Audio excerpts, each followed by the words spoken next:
Hello lovely people, this week I'm back with another book chat, the regular but not monthly roundup of what I've been reading recently.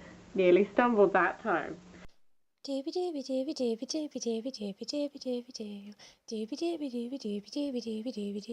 vlogs.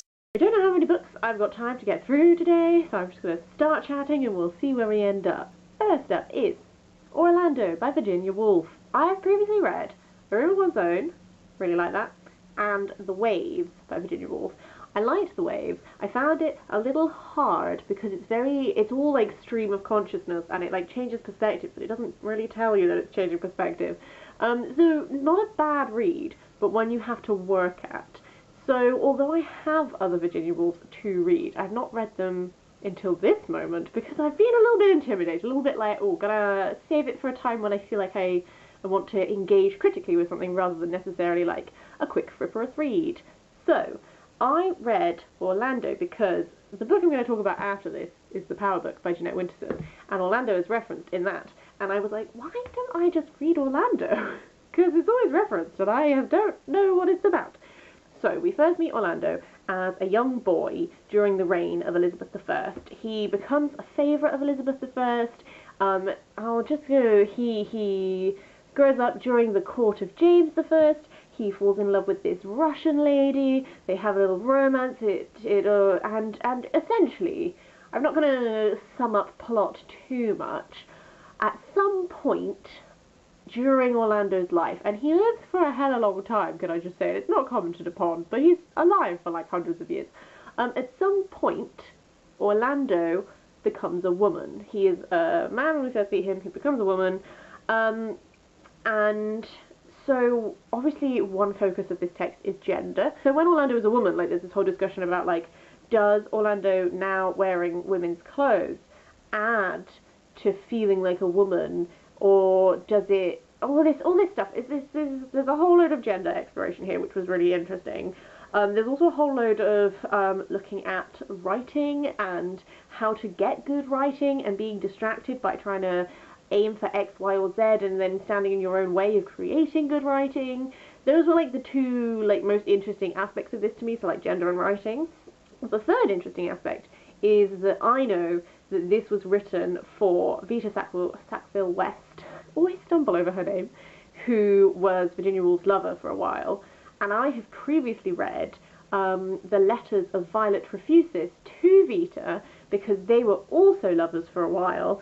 And there's a character in this book who is hella based on Violet, which was really interesting, but like Violet as Virginia Woolf sees her, which was a little bit catchy at times, I think. It's commonly acknowledged that the figure of Orlando is based on Vita herself, because Vita liked to play, not necessarily consciously play with gender, but something that came up in the Violet's letters to Vita was in the introduction they were talking about how one of the biggest issues in the relationship between Violet and Vita is that in that relationship Vita was a very masculine force. She would be, I know in same-sex relationships you don't have to have like a man and a woman, but in that relationship Vita very much took like the masculine role and Violet took like the feminine role. But what Violet could never understand is Vita was married to a gay man and they had children together, everything like that. And Violet couldn't understand that there was love between them and that Vita also enjoyed her role as a mother, as a wife, as like a member of that family unit. So having read this, which is about this one figure who and their experiences with masculinity and femininity, to then think about that in the context of what I've read about in those letters, and this duality of Vita where she in some of her relationships likes to be like the dominant figure and in other relationships is happy to be a more passive figure. Not that those things are necessarily actually linked to masculinity and femininity, but like stereotypically, if you will. So suffice to say, it was very interesting to get another person's perspective on Vita again. I've never read anything that Vita herself has written, and I feel like I should, because I have Violet's idea of Vita, I have Virginia Woolf's idea of Vita, and I don't know what Vita's idea of Vita was. So that was like just an interesting experience, and also, because this was written for Vita, it is a lot more accessible in my opinion. This is a lot lighter, a lot just, I didn't have to work so hard at reading this, it was just much more enjoyable. There are a couple of questionable moments in it, I will say that, but on the whole, this is probably the Virginia Woolf that I have found the easiest to read, and now I feel like I should go away and read some Peter Sackville West. As you will now know, the next book is The Powerbook by Jeanette Winterson, which is about an e-writer called Ali or Alex will write to order anything you like, provided that you're prepared to enter the story as yourself and take the risk of leaving it as someone else. You can be the hero of your own life, you have freedom for just one night, but there is a price to pay. This is interesting. The back makes it sound like Ali does this for lots of people. In actuality, this whole thing is sort of about Ali's interactions with one person, and it sort of weaves between like very, very short chapters because you're jumping between things. So you've got the perspective that's like Ali as e-writer, and then you have all the different stories that Ali tells, and then also like some other like more storytelling. So there's like a whole Guinevere Lancelot thread that runs throughout. This was interesting. It's not my favourite Jeanette Winterson, I will say that, but it reminded me of bits of my favourite Jeanette Winterson. This one felt a little bit like a compendium of some of her other books, insofar as she obviously has these like themes that she's drawn to, and when it becomes to like romantic relationships, there were elements of this which really reminded me of The Passion. There was this whole Lancelot Guinevere thing reminds me so much of Orange Is Not the Only Fruit, because Arthuriana runs through that a whole lot, and this whole how do you love someone, like love as consuming fire, love as, you know, this wild, untamable thing, do not ask me to tame myself, and all of this, like, topic of the way in which these people love was really, really interesting. I will say there wasn't as much of a focus on storytelling as I thought there was gonna be. Like, the whole book is stories being told, but at the same time there was slightly less, like, almost like commentary on storytelling, I think. I don't know, this is going to be one which I think I might have to leave on my shelf for a while, and maybe come back to, and do a reread of at some point, or just sit with a little bit. Not my initially most favourite of hers, but Jeanette Winterson, I always find it interesting to just, like, sit with, and they pop up in my brain ages afterwards, more relevant than I expected them to be, and that sort of thing. So, like, one to think upon, that's for sure. Following on from that, it's completely different genre, Anne of Green Gables by Ella Montgomery, because I've never read this until now. I'm 25 years of age and I haven't ever read this. This is actually my grandmother's copy, which my mother read and then gave to me as a small child. I never read it. Or I think I tried to read it and I didn't get into it. This was like exactly, I think, what I expected it to be. It reminded me a lot of Little Women, obviously, except that's American Canadian. Anne as a figure when she was a child, initially at the start, I wasn't sure if I was going to like it, because Anne, like, talks a lot, and a lot about, like, imagining things, and that sort of thing, and initially I was like, ooh, I'm either going to get really into this, and I'm going to like it, or it's going to be a little bit too twee. Actually, I did like it. I had a nice time. The final couple of chapters of this were unexpectedly deep and emotional, and I wasn't emotionally ready, and if you've read them, you know to what event I'm referring to, and I'm still not okay and I'm not over it. Like, it just gave me a very similar vibe to, like, those books which I really liked when I was a child, which was like Little Women, A Little Princess, that sort of thing. And I'm really glad I've now read it, and now I can actually talk to my mum and my grandma about it, which will be great. Next up is a piece of light frivolous reading, which I just read because I wanted something really easy and lovely, and that's The Little Theatre by the Sea by Rosanna Lay. This was just like a really good, like, summery read. It was really just like super lovely. It's about Faye. Faye has just completed an interior design degree. She's a mature student. She's like 30.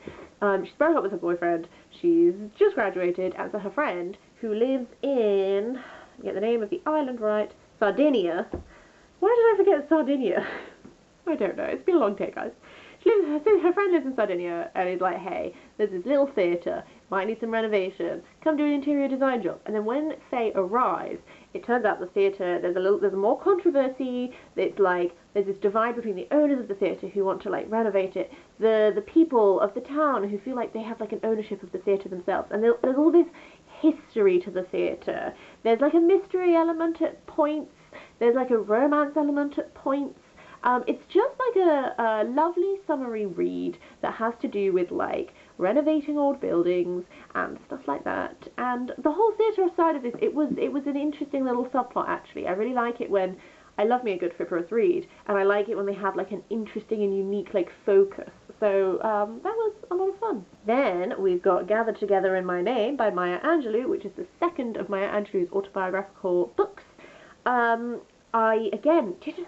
knew stuff that had happened in I Know Where the Caged Bird Sings. Like, I was aware of some of her life events. I knew nothing about this, so I was surprised by everything.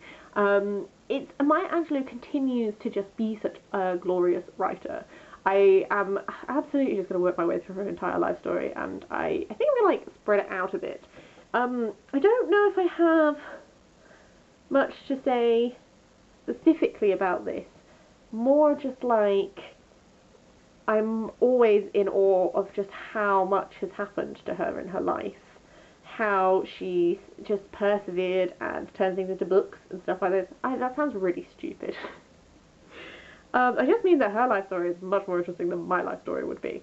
But it's also had a lot more hardship, and she's like really like worked for things. And I have a lot of respect for that.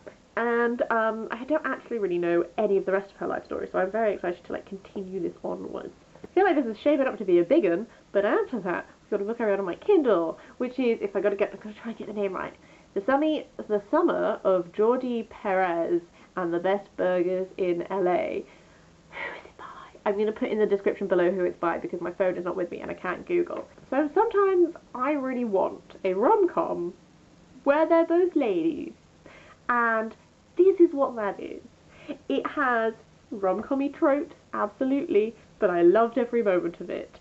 Our main character she's a lesbian, she loves fashion, she's fat, and she's just like got this summer internship at this amazing shop, and she turns up to find out that this year they've hired another intern as well, but the whole point of the internship is it usually leads to a job at the end of the year, and there is one job and two people, and oh, who'd have thought, she starts to develop a little bit of a crush on her co-worker / co-intern, whatever you call that, and it's just absolute teenage lesbian rom-com, and I loved every moment of it. It was what my little queer heart wanted. I was like, yes, yes, yes. So obviously there's over-dramatic moments, there's overreactions, there's big sweeping lovey moments. It was really, really great, and it was super great. And I read it on the recommendation of Cece at Problems of Book Nerd, who has a wonderful channel. I really recommend it. That's probably enough for now. I'll stop here, and I hope you've enjoyed this. I really would love to hear your thoughts on any of the things I've read, if you've read them, if you have recommendations based on them, all of that jazz. I hope you're having a super duper lovely day. I will see you next week for something different.